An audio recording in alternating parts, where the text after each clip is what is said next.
Alright, so this is my reflection video to enthusiasm and vitality. Um, so I had several different reactions about Fred's video. First of all, was that his personal interaction was really surprising, and I think probably one of a kind, because I've never heard of that coming from a male worker. But I think, as like a side note, um, I think the average person might consider that type of interaction maybe like a little creepy, or like that he might be a little like crazy, or that he's being intrusive. And I think that this shows how our society has the tendency to close off from certain types of personal interaction that we may not view as necessary. So I just wanted to say that on a side note. But another thing that I noticed was that Fred, he clearly valued the importance of his job, even if others didn't.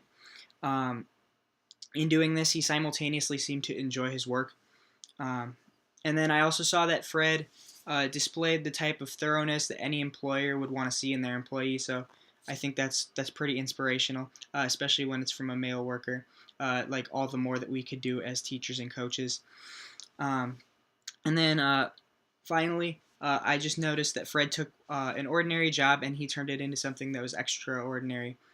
Um, so I think, what principles can you take from the scripture and Fred's story and integrate into your life? Well, first of all, I wanted to say that there were two principles from Fred's story that, to me, especially line up with uh, with what Colossians 3:23 has to say, as well as several other Bible passages.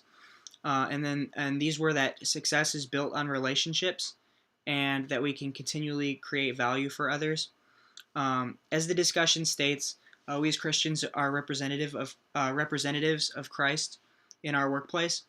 Therefore, others around us should be able to observe our actions and determine that we are intentional with our relationships and that we value them greatly. And they might do this even if they don't know that we're Christians, or that our motive is to primarily honor God through that, um, and that they would still notice. Um, and then once we establish these relationships, we can then work towards building success.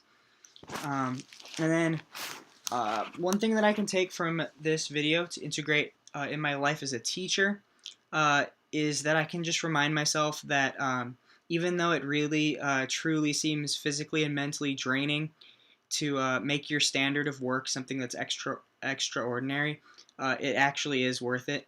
And just to remind yourself that in your toughest moments. It can be really tempting to fall into mediocrity, because that's all that's expected of us. But that's not the life that God is calling us to.